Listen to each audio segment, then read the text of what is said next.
Hello बच्चा party.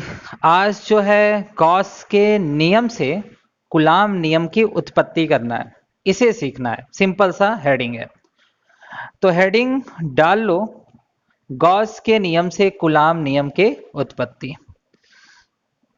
तो सबसे पहले एक फिगर ड्रॉ करते हैं। यह एक गोला है, गोला समझ में आता है, जैसे फुटबॉल एक गोला है। इसके केंद्र पर प्लस क्यू आवेश रखा है।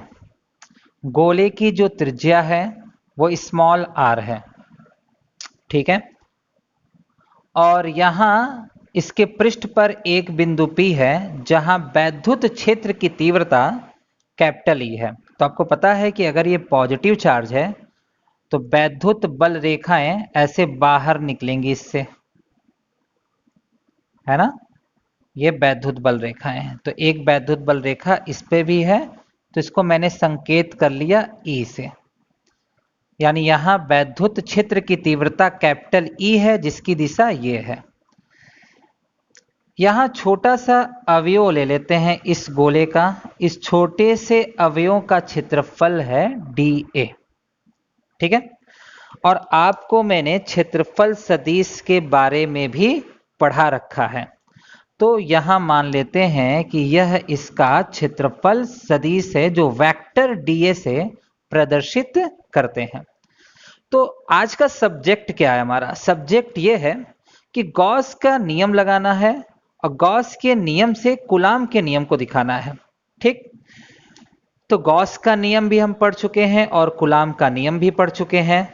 अब इन दोनों की सहायता से एक दूसरे को डिराइव करना है, यानी गॉस के नियम से कूलाम का नियम का निगमन करना है।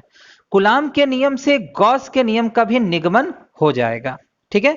लेकिन जो हमारा सब्जेक्ट में, जो हमारे सिलेबस में है, वह है गॉस के नियम से कूलाम के नियम की उत्पत्ति करना। देखो यहां तक तो आपको समझ में आ गया, ठीक है। अब इस आवेश को हमने घेर दिया। गॉस ने यह कहा है कि अगर कहीं तीव्रता निकालनी है तो आवेश को आपको कवर करना पड़ेगा, किसी पृष्ठ में बंद करना पड़ेगा। जिस पृष्ठ से आप उसको बंद करेंगे वह काल्पनिक पृष्ठ कहलाएगी, और इस काल्पनिक पृष्ठ का नाम होगा गासियन पृष्ठ। गासियन पृष्ठ, ठीक है। तो इस पृष्ठ को हम गासियन पृष्ठ कह सकते हैं। गासियन पृष्ठ का जो आकृति है हम कुछ भी मान सकते हैं, बेलन, जरूरत पड़ने पर गोलाकार, ठीक। तो यहां जरूरत पड़ने पे मैंने गोलाकार ले लिया। तो अब इसको लिखा जा सकता है, स्टेटमेंट, छोटा सा स्टेटमेंट, माना प्लस क्यू आवेश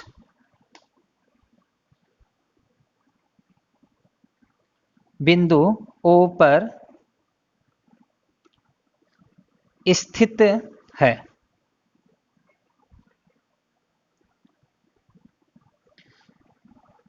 जिसके चारों तरफ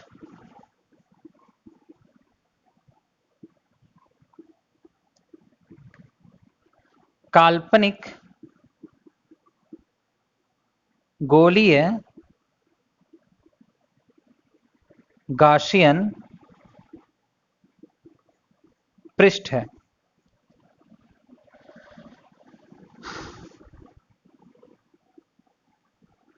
गासियन पृष्ठ की त्रिज्या r है।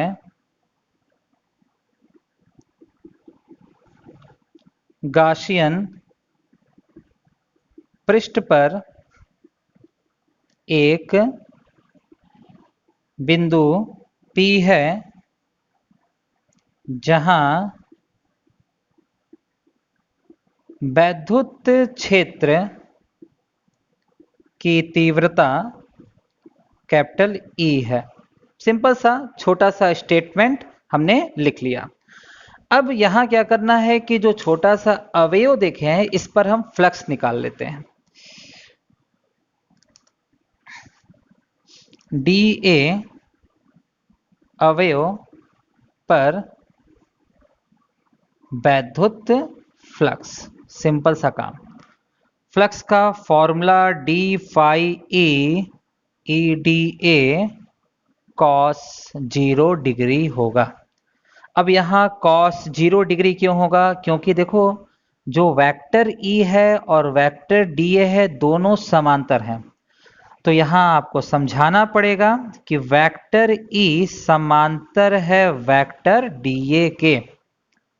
इस वजह से इनके बीच बना कोण 0 अंश होगा। और आपको पता ये भी है कि cos 0 का मान 1 होता है, तो मैंने इस पे वैल्यू रखा d phi E d A. अब यह फ्लक्स निकल आया डीए अवयव पर। ठीक है, चलिए इतना तो काम हो गया। अब हम संपूर्ण गोले पर फ्लक्स निकालते हैं। तो संपूर्ण फ्लक्स के लिए इस पूरे का समाकलन करना पड़ेगा। डी फाई ई समाकलन ई डी ए। लेकिन इसमें यहां आपको एक रिंग बना देना है। इसका क्या मतलब हुआ? ये बंद समाकलन है। बंद समाकलन कब करना है? जब कोई घिरा हुआ पृष्ठ हो। तो गॉसियन सरफेस जो होता है या गॉसियन पृष्ठ जो होता है वो घिरा हुआ सरफेस ही मानना पड़ता है। इसलिए यहां पर जो हमने समाकलन किया है वो बंद समाकलन हुआ। ठीक है। अच्छा, इसकी जो वैल्यू लिखनी है आपको फाई ई लिखना है। यहां ई को समाकलन के बाहर निकालकर समाकलन डीए लिखना है। और यहां एक छोटी सी चीज को समझना है। जैसे एल लंबाई है, डीएल सूक्ष्म लंबाई है, लेकिन समाकलन डीएल कुल लंबाई होती है। ठीक इसी प्रकार भी आयतन है, डी भी सूक्ष्म आयतन है, लेकिन अगर समाकलन डीवी है तो उसको हम लोग पढ़ेंगे कुल आयतन। ठीक इसी तरीके से अगर ए क्षेत्रफल है तो डीए सूक्ष्म क्षेत्रफल होगा, समाकलन डीए कुल क्षेत्रफल होगा। तो यहां समाकलन डीए को हम क्या पढ़ेंगे? गोले का कुल क्षेत्रफल। तो समाकलन डीए गोले का कुल क्षेत्रफल है। और आप मेंसुरेशन में इसके क्षेत्रफल को निकाले हो, जिसकी वैल्यू होती है 4 पाई आर स्क्वायर, जहां आर इस गोले की त्रिज्या है। ठीक। अच्छा, एक चीज और भी हम लोग पढ़ के आए हैं कि फाई ई का मान क्यू बटे एप्सिलॉन नॉट होता है। फाई ई का मान क्यू बटे एप्सिलॉन नॉट होता है। ये गॉस का प्रमेय हम लोग पढ़े थे, ये मेंसुरेशन से जानते हैं। अब इसकी वैल्यू को पुट करते हैं। इसके जगह क्या लिखने वाले हैं? Q upon epsilon not. ये भी बात समझ में आ गई। और यहां हो गया ई और कुल इसकी वैल्यू जो है 4 पाई आर स्क्वायर। एक और का, अब जहां वैद्युत क्षेत्र की तीव्रता ज्ञात करनी होती है, जिस पॉइंट पर वैद्युत क्षेत्र की तीव्रता ज्ञात करनी होती है वहां एक टेस्ट चार्ज रखना पड़ेगा। तो हम यहां एक टेस्ट चार्ज रख लेते हैं। ठीक है, परीक्षण आवेश। इसका क्या काम है? यही बताएगा कि इस पॉइंट पर वैद्युत क्षेत्र की तीव्रता कितनी है। यह कौन सा आवेश है? तो यह स्रोत आवेश है। इसके पहले मैंने पढ़ा रखा है कि स्रोत आवेश क्या होता है, परीक्षण आवेश क्या होता है। ठीक है, तो यह स्रोत आवेश है और यह परीक्षण आवेश है। यही बताएगा कि इस बिंदु पर वैद्युत क्षेत्र की तीव्रता कितनी होगी। ठीक है, अब इस सूत्र को हम थोड़ा सा सही कर लेते हैं, अरेंज कर लेते हैं, व्यवस्थित कर लेते हैं और लिख लेते हैं E बराबर 1/4 pi epsilon nought q upon r square. ये तो वैद्युत क्षेत्र की तीव्रता निकल आया। ठीक, इतना तो समझ में आ गई आपको बात। इसके बाद क्या करना है? तो इसके बाद थोड़ा सा स्टेटमेंट को हम रफ कर रहे हैं और इसके आगे समझा रहे हैं। अच्छा, ये फॉर्मूला हम पढ़े हैं। इस बिंदु पर वैद्युत क्षेत्र की तीव्रता E है। तो यहां वैद्युत क्षेत्र की तीव्रता का मापन कौन सा आवेश कर रहा है? परीक्षण आवेश कर रहा है। तो यहां लिख सकते हैं F अपॉन क्यू नॉट। ये फॉर्मूला हम पढ़ के आए हैं। तो F इक्वल टू हो जाएगा E या ऐसे ही रहने देते हैं, यहां देखते हैं हम लोग। E बराबर 1/4 epsilon nought Q upon r square. E का मान रखते हैं F बटे q nought equal to 1/4 epsilon nought Q upon r square. तो F बराबर 1/4 एप्सिलॉन नॉट हो जाएगा, ये इधर आ जाएगा q nought upon r square. और आपने पहचान लिया कि यही कूलाम का नियम है। ठीक है, जैसे अगर यहां पर प्लस क्यू आवेश रखा है और इससे आर दूरी पर क्यू नॉट आवेश रखा है, तो आप कूलाम का नियम ये लिखते हैं, जो कि गॉस के नियम से कूलाम के नियम को निकाला गया। ये पूरा जो सिस्टम है वो कहाँ रखा गया है? निर्वात में रखा गया है। ठीक है, इस बात को जरूर निर्वात या वायु मान सकते हैं, तो इस बात को जरूर आपको मेंशन करना है कि ये पूरा का पूरा सिस्टम निर्वात या वायु में स्थित है।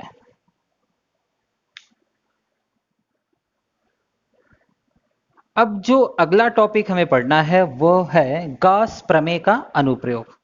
तो इस गॉस प्रमेय के अनुप्रयोग में सबसे पहला पॉइंट, अनंत लंबाई के एक समान आवेशित सीधे तार के कारण वैद्युत क्षेत्र की तीव्रता हम ज्ञात करेंगे। ठीक है, तो हेडिंग डाल लीजिए और हेडिंग डालने के बाद आप डेरिवेशन को सीखें कि इसके डेरिवेशन को किया कैसे जाता है। तो सबसे पहले एक फिगर ड्रॉ करते हैं।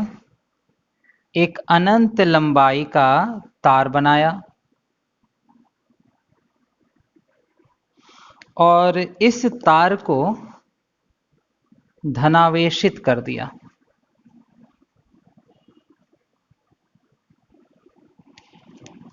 इस तार से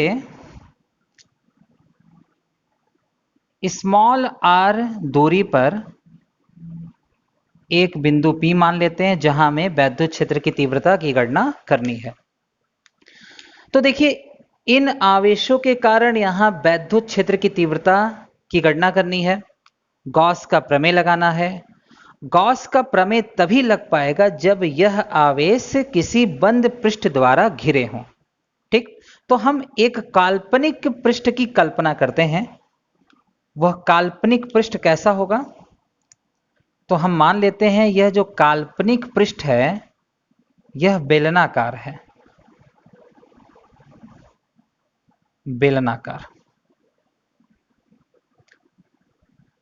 बेलन में 3 पृष्ठ होता है, 1 2 और ये वाला 3। ठीक है, और ये P बिंदु जो है इसके वक्रीय पृष्ठ पर है और इसमें एक धनावेशित तार रखा हुआ है। ठीक, अच्छा, अब ये सोचना है कि ये जो पॉजिटिवली चार्ज हैं तो इनकी वैद्युत बल रेखाएं कैसे होकर जाएंगी। तो इसका थोड़ा सा आप देखो, मैं एक एग्जाम्पल से आपको समझा रहा हूं। मान लो यही अनंत लंबाई का धनावेशित तार है। ठीक, और इसके चारों तरफ हमने एक काल्पनिक बेलनाकार गासियन पृष्ठ बना दिया जिसके अंदर ये तार है। अच्छा, तो अब वैद्युत बल रेखाएं कैसे निकलेंगी, किस टाइप से निकलेंगी? तो अब इसको हम वैद्युत बल रेखा मानेंगे। ये रहा, ये इसकी वैद्युत बल रेखा है इस तार की। ठीक है, अच्छा, चारों तरफ होगा। चारों तरफ का मतलब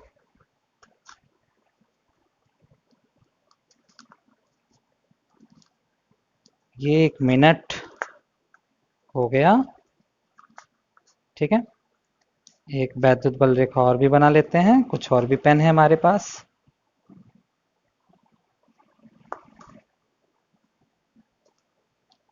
ऐसे, ये सब वैद्युत बल रेखाएं हैं। दिखाई दे रहा होगा, वैद्युत बल रेखा, वैद्युत बल रेखा ऐसे निकला हुआ, ऊपर नीचे नहीं आ सकता, क्योंकि जो हमारा तार है वो अनंत लंबाई का है और हर जगह आपको चार्ज मिलेगा। अगर ये वैद्युत बल रेखा ऊपर मुड़ेगा तो यहां भी एक वैद्युत बल रेखा जा रहा होगा। ठीक है, अगर ये मुड़ेगा तो ये वैद्युत बल रेखा उसको प्रतिकर्षित कर देगा। ठीक है, समझ में आ रहा है क्यों प्रतिकर्षित कर देगा? आपको पता है कि सब पॉजिटिवली चार्ज हैं और सब वैद्युत बल रेखाओं को निकालेंगे। ठीक है, तो इस तरह की वैद्युत बल रेखाएं चारों तरफ से मैंने कुछ बनाया, आप पेन इसमें लगाते जाओ, वो सब वैद्युत बल रेखाओं को प्रदर्शित करेंगे। अब हमें क्या करना है कि P बिंदु पर वैद्युत क्षेत्र की तीव्रता की गणना करनी है। तो P बिंदु पर वैद्युत क्षेत्र की तीव्रता की गणना करने के लिए हम तीनों पृष्ठ पर वैद्युत फ्लक्स की गणना पहले कर लेते हैं। तीनों पृष्ठ पर, कौन से तीनों पृष्ठ पर? तो इस पृष्ठ का नाम रखते हैं S1, इस पृष्ठ का नाम रखते हैं S2, इस वक्रीय पृष्ठ का नाम रखते हैं S3। और आपको पता है कि वैद्युत बल रेखाएं ऐसे सीधे जाएंगी। ये वैद्युत बल रेखा है, जहां जरूरत है हमें हम वहां बना दे रहे हैं। नीचे भी होगा, फिलहाल हमें नीचे की जरूरत नहीं है तो मैं नहीं बना रहा हूं, क्योंकि बहुत ज्यादा वैद्युत बल रेखा इस पे बनाने पर वो कॉम्प्लेक्स हो जाएगा और जटिल हो जाएगा। बाद में जब आप पढ़ने बैठेंगे तो आपको समझ में नहीं आएगा। ये वैद्युत बल रेखाएं हैं, देखिए ऐसे जा रही हैं। ठीक है, इधर भी आएंगी तो इधर नहीं बन सकता, इसी पर रहेंगी वैद्युत बल रेखा। ये सिलेंडर और भी बड़ा हो सकता है। तो चलिए इतना तो समझ में आ गया। अब हमको S1, S2 और S3 सरफेस पर, पृष्ठ पर वैद्युत फ्लक्स निकालना है। तो जैसा कि मैंने पिछले लेक्चर में पढ़ाया था कि अगर आपको फ्लक्स निकालना है तो सबसे पहले प्रत्येक पृष्ठ पर सूक्ष्म अवयव मानिए। चलो भाई सूक्ष्म अवयव मान लेते हैं। इसका नाम है dA, इसके क्षेत्रफल नाम है dA। इसका यहां भी सूक्ष्म अवयव मान लेते हैं, यहां भी dA हो गया। और इसका भी सूक्ष्म अवयव मान लेते हैं, यहां इसका क्षेत्रफल dA। प्रत्येक पृष्ठ के साथ एक क्षेत्रफल सदिश जुड़ा होता है, जिसका परिमाण दिए गए क्षेत्रफल के बराबर और दिशा लंबवत बाहर की ओर होता है। यह भी स्टेटमेंट मैंने पढ़ा रखा है। इसका भी एक क्षेत्रफल सदिश बना लिया, इसका भी एक क्षेत्रफल सदिश बना लिया एरिया वेक्टर, और इसका भी एक क्षेत्रफल सदिश बना लिया वेक्टर डी है, पृष्ठ S1, S2 और S3 के लिए। अब थोड़ा सा स्टेटमेंट लिख लेते हैं। माना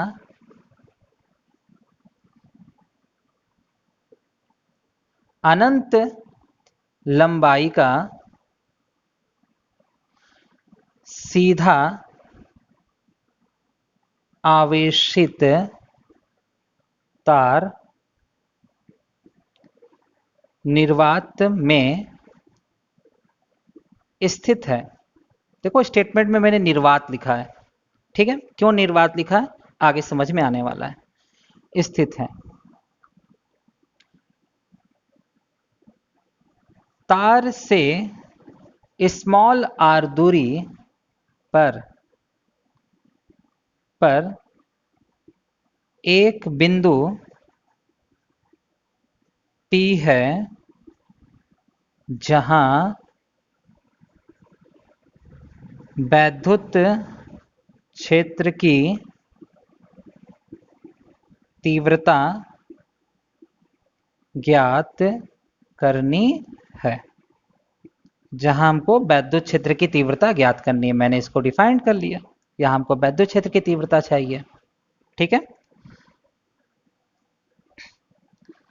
तार के चारों तरफ काल्पनिक बेलनाकार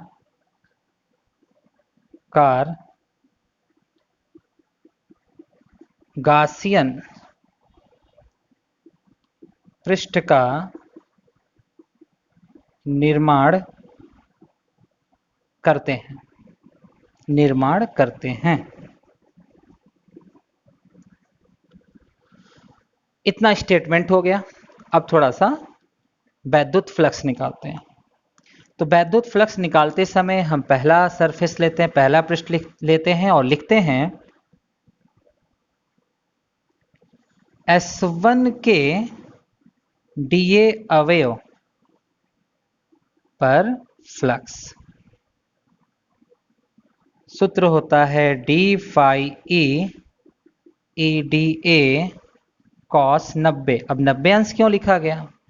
क्योंकि यहाँ जो क्षेत्रफल सदिश है और जो वैद्युत बल रेखा या वैद्युत क्षेत्र की जो दिशा है उसमें 90 अंश का कोण बनता है। तो यहाँ आपको लिखना ये है कि वेक्टर E लंबवत है वेक्टर DA के, इसलिए थीटा का मान 90 अंश लिया गया और cos 90 का जो मान होता है वो आपको पता है 0, इसलिए यहाँ फ्लक्स 0 निकला। इस छोटे से एरिया पर फ्लक्स 0 निकला। तो संपूर्ण पर कितना फ्लक्स होगा? S1 पर कुल फ्लक्स कितना होगा? तो 11वीं कक्षा में पढ़कर आए हो कि संपूर्ण निकालने के लिए आप समाकलन कर लो। समाकलन किया, S1 संकेत के लिए लगा दिया, चूंकि 0 है तो 0 हुआ। यानी S1 पृष्ठ पर कुल फ्लक्स कितने के बराबर आ गया? 0 के बराबर आ गया। ठीक है, अब क्या करना है, इसी तरीके से हम S2 पृष्ठ के लिए निकालते हैं। S2 पृष्ठ के लिए निकालते हैं तो क्या लिखने वाले हैं? S2 के dA अवयव पर फ्लक्स। फॉर्मूला हमें याद है, d phi e बराबर EDA cos 90। वही कहानी फिर से रिपीट हो जाती है जो S1 पृष्ठ के लिए था। तो यानी यहां भी फ्लक्स आपको 0 प्राप्त हुआ। तो संपूर्ण पे निकालने के लिए S2 पर कुल फ्लक्स निकालने के लिए हम क्या करेंगे, इसका समाकलन d phi e S2 equal to 0 ऐसे। ठीक हो गया, हमने S1 पे निकाल लिया, S2 पे निकाल लिया, एट लास्ट S3 बचा है। आपने स्टेटमेंट को नोट कर लिया। अगर नोट नहीं किया है तो वीडियो को स्टॉप करके नोट कर लीजिए, क्योंकि मैं इसको रफ करने जा रहा हूं।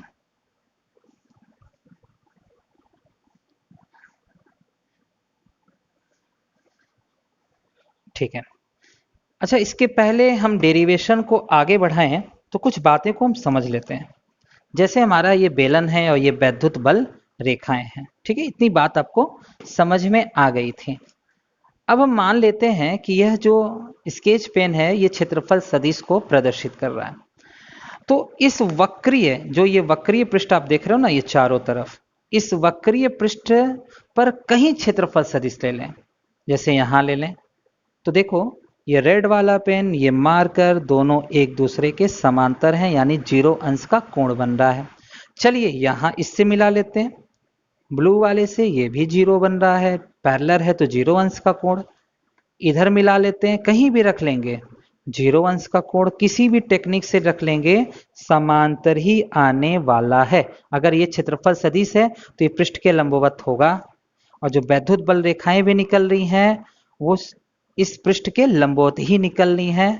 देखो यहां हम रखेंगे तब भी समांतर, सबसे समांतर, यानी इस वक्रीय पृष्ठ पर आप कहीं भी क्षेत्रफल सदिश ले लेंगे वह वैद्युत बल रेखा के समांतर होगा। लेकिन इस पृष्ठ की मैं बात करूं, इस वाले की, तो अगर हम इधर लेते हैं, ये क्षेत्रफल सदिश है, तो साफ लग रहा होगा कि 90 अंश का कोण है, यानी ये इस पे लंब है। अगर मैं इधर ले लेता हूं तो देखिए ये क्षेत्रफल सदिश हुआ इस पृष्ठ का, ये भी इस पर लंब हुआ। ये बातें समझ में आ गई होंगी। अब हम डेरिवेशन को आगे बढ़ाते हैं। तो चलो S2 पे फ्लक्स निकल आया, अब हम निकालते हैं S3 पर। S3 के dA पर फ्लक्स हो गया। Formula d phi e equal to E dA cos 0 degree. क्यों 0 डिग्री रखा गया है, उसका कारण स्पष्ट है कि दोनों यहां समांतर हैं। तो बताना पड़ेगा कि वेक्टर E समांतर है वेक्टर dA के, और इसलिए थीटा का मान 0 अंश होगा। तो d phi e बराबर हो जाएगा cos 0 की वैल्यू 1, तो E dA। S3 पर कुल फ्लक्स के लिए हमको समाकलन करना पड़ेगा इसका। तो समाकलन d phi e equal to E समाकलन dA, यहां संकेत के लिए S3 लगा दिया।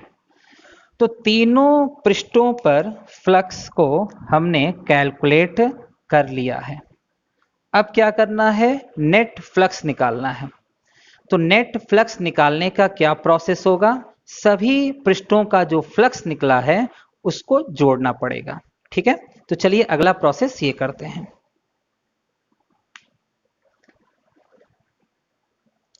अब निकालते हैं नेट फ्लक्स।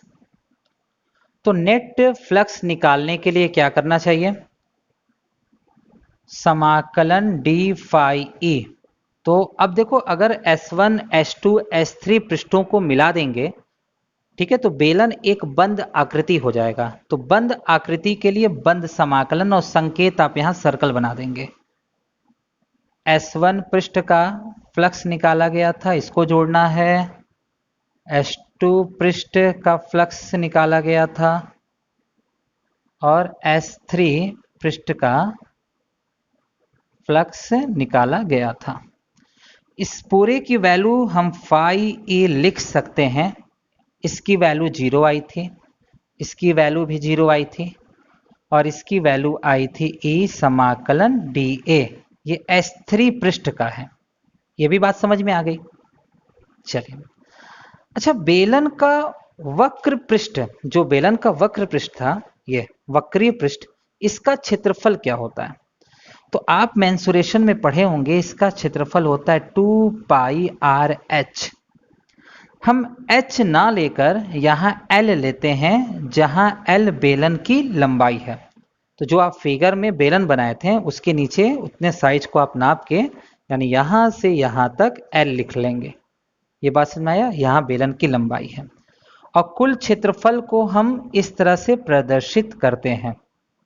ठीक है, जैसे A क्षेत्रफल है, dA सूक्ष्म क्षेत्रफल है, और समाकलन dA को क्या पढ़ते हैं, संपूर्ण क्षेत्रफल। तो S3 पृष्ठ का संपूर्ण क्षेत्रफल 2 पाई आर एल होगा, और गॉस के प्रमेय के अनुसार phi equal to Q epsilon nought होगा। ये भी बात समझ में आ गई। अब हम phi की वैल्यू को लिख लेते हैं। तो Q upon epsilon not equal E, यही निकालना है हमें, और इसकी जगह 2 पाई आर एल हो जाएगा। थोड़ा सा इसको व्यवस्थित करते हैं और E बराबर लिखते हैं 1 अपॉन 2 पाई epsilon nought Q upon R L. तो यह पहला निष्कर्ष निकल जाएगा हमारे डेरिवेशन का।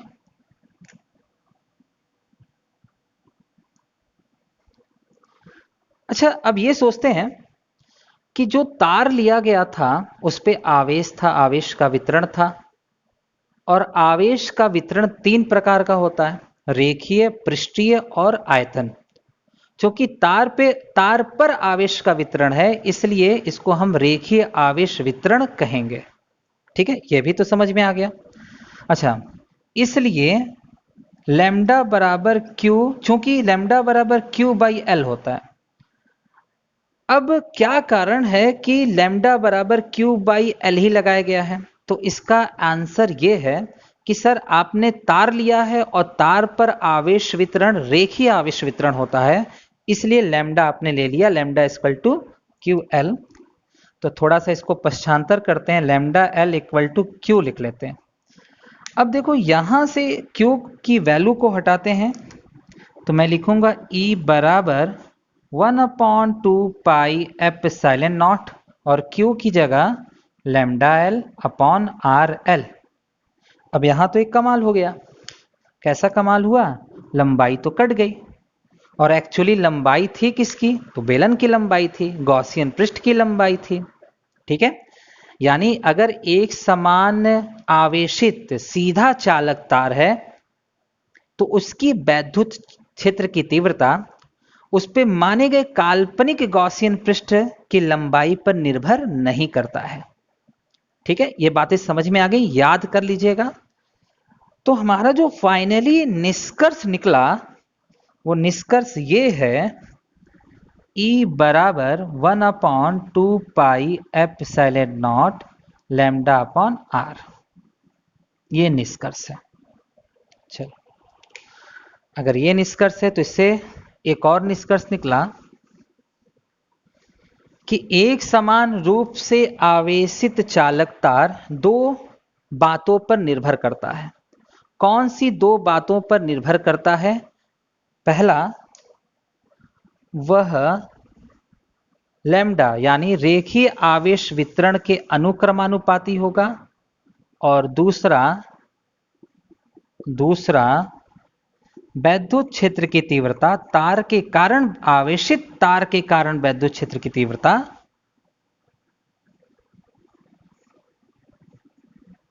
तार से ली गई दूरी, जहां आपको वैद्युत क्षेत्र की तीव्रता को निकालनी है, उस दूरी के व्युत्क्रमानुपाती होगा। अगर हम इनके बीच में ग्राफ बनाएं तो ऐसे बनेगा E और लैम्डा के, और इनके बीच में हम ग्राफ बनाएं तो ऐसे कर्व बनेगा E और R के बीच में। ठीक है, तो आपको निष्कर्ष समझ में आ गया कि बेलन की लंबाई आप L मानो, 2L मानो, 3L मानो, कुछ भी मानो। ठीक है, जो तार के लिए वैद्युत क्षेत्र की तीव्रता निकलेगी उसके लंबाई पर निर्भर नहीं करेगी, क्योंकि बेलन तो काल्पनिक गॉसियन पृष्ठ था जिसकी हमने लंबाई लिया था। तो तार के आवेशित सीधे अनंत लंबाई के तार के कारण जो वैद्युत क्षेत्र की तीव्रता है वो दो बातों पर निर्भर करती है। पहला, उस पर आवेश वितरण किस प्रकार का किया गया है, और दूसरा, जिस बिंदु पर वैद्युत क्षेत्र की तीव्रता निकाली जा रही है वो तार से लंबवत कितनी दूरी पर स्थित है। ठीक है, तो आई होप ये आपको डेरिवेशन समझ में आया होगा, तो आप जल्दी से इसे नोट करें।